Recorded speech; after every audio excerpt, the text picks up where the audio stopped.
एक बार एक फौजी से एटीएम गार्ड ने पूछा कि भाई आप डेली आते हो और 100 रुपए निकालते हो, इससे बढ़िया आप जरूरत के हिसाब से एक साथ क्यों नहीं निकाल लेते। तो उसके बाद जो फौजी ने जवाब दिया ना, वो आप लोगों को सुनना चाहिए। फौजी ने कहा कि मेरे बैंक अकाउंट से मेरी वाइफ का मोबाइल लिंक्ड है। जब मैं यहां से पैसे निकालता हूं तो मेरी वाइफ को एक मैसेज जाता है, जिसके बाद उसे और घर वालों को यह तसल्ली हो जाती है कि मैं जिंदा हूं। गाइस, फौजियों की भावनाओं को समझिए। वो सिर्फ हमारे लिए और देश की रक्षा करने के लिए ऐसी जगहों पर ऐसी कंडीशंस में रहते हैं। तो आज हमारे सब फौजी भाइयों के लिए एक सैल्यूट तो बनता है।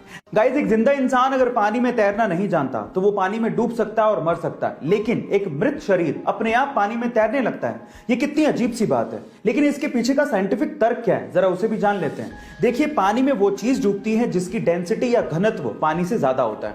जब हम जिंदा होते हैं तो हमारी बॉडी की डेंसिटी पानी की डेंसिटी से ज्यादा होती है, इस वजह से हम लोग डूबने लगते हैं। लेकिन डूबने के बाद जब मृत शरीर में हम लोग परिवर्तित हो जाते हैं तो हमारे शरीर में पानी घुस जाता है और अंदर के जो बैक्टीरिया होते हैं वो पनपने लगते हैं और अंदर गैस बनाने लगते हैं, और उसी गैस की वजह से हमारी बॉडी का घनत्व या डेंसिटी पानी की डेंसिटी से कम हो जाती है और इस वजह से अपने आप ऊपर आके हम लोग तैरने लगते हैं। यही इसके पीछे का साइंटिफिक रीजन है। क्या इसके पहले तक के फैक्ट आप जानते थे? और अगर नहीं जानते थे तो चैट सेक्शन में जरूर लिखिएगा। गाइस, क्या आपको पता है कि डीजल इंजन का आविष्कार रुडोल्फ डीजल ने किया था? लेकिन अफसोस की बात यह है कि 1913 में रुडोल्फ डीजल ने सुसाइड कर लिया था, और सुसाइड का रीजन जान के आप लोग हैरान रह जाओगे। रुडोल्फ डीजल को यह लगता था कि जो डीजल इंजन का आविष्कार उन्होंने किया है वो बेकार है, फिजूल है, कभी काम नहीं आने वाला। सिर्फ इसी वजह से उन्होंने सुसाइड कर लिया था, बहुत जल्दी हार मान ली। अब 2018 की रिपोर्ट सुनिए। 2018 की रिपोर्ट के अनुसार पूरी ही दुनिया के 60% व्हीकल्स में डीजल इंजन लगा हुआ है।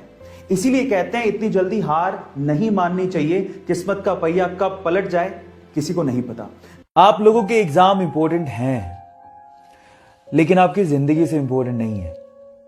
इसलिए मैं आप लोगों से एक बात कहना चाहता हूं, चाहे आपके एग्जाम कैसे भी हो, टेंशन मत लेना, क्योंकि ये कागज के टुकड़े आपकी जिंदगी डिसाइड नहीं करते। हां, अपना 200% दो, लेकिन टेंशन मत लो। और एक बात मैं आपके पेरेंट्स से भी कहना चाहता हूं, आप लोगों ने अपने बच्चे को 90% लाओगे तो ये दूंगा, 95% लाओगे तो ये दूंगा, ये कहा होगा। सही है, गलत नहीं है, लेकिन उसे यह भी कहो कि अगर नहीं आते या तू फेल हो जाता है तो भी मैं तेरे साथ खड़ा रहूंगा। आपके बच्चे आपका गर्व हैं, उनका साथ दो, क्योंकि एक दिन वो आपका नाम जरूर रोशन करेंगे। पंजाब के बठिंडा के एक छोटे से गांव से निकला हुआ यह लड़का, जो अपनी गायकी से उस्ताद नुसरत फतेह अली खान साहब की याद दिलाता है, रातों रात इंडियन आइडल 11 का खिताब जीत के सुपरस्टार बन गया। लेकिन यह सफर उसके लिए इतना आसान नहीं था। बचपन में ही ऐसे में पिताजी की मृत्यु हो गई। अपनी मां को और घर को सहारा देने के लिए उसे बूट पॉलिश तक करना पड़ा। बिना तालीम के उस्ताद नुसरत फतेह अली खान साहब के गाने सुन सुनकर उसने गायकी सीखी और उसके बाद उसने इंडियन आइडल में पार्टिसिपेट किया। लेकिन ये लाइमलाइट में तब आया जब आनंद महिंद्रा ने उसके एक वीडियो को ट्विटर पे शेयर किया। फिर उसके बाद उस बंदे ने पीछे मुड़ के कभी नहीं देखा और फाइनली इंडियन आइडल का खिताब अपने नाम कर लिया और अपनी मां का सपना भी पूरा किया। तो इस बंदे के लिए एक हार्ट तो बनता है। जब वो अपनी पहली सोलो मूवी रिलीज रॉकी का इंतजार कर रहा था तो उसके 3 दिन पहले उसकी मां का देहांत हो गया। वो अपनी मां से बहुत ज्यादा प्यार करता था। इस गम को भुलाने के लिए उसने ड्रग्स का सहारा लेना शुरू कर दिया, लेकिन ड्रग की लत ने उसे मार दिया। 2 साल तक ड्रग की लत को छुड़ाने के लिए वो यूएस रहा, लेकिन उसके बाद जब उसने कमबैक किया तो खलनायक जैसी मूवी में अपनी एक्टिंग का लोहा मनवा दिया। लेकिन प्रॉब्लम्स यही खत्म नहीं हुई। 1993 के बम धमाकों में अवैध हथियार रखने के चक्कर में उसे जेल भेज दिया गया। लेकिन फिर से जब रिहा हुआ तो वास्तव जैसी मूवी में फिल्म फेयर अवार्ड जीते और उसके बाद मुन्ना भाई जैसी मूवी में राष्ट्रीय पुरस्कार तक जीते।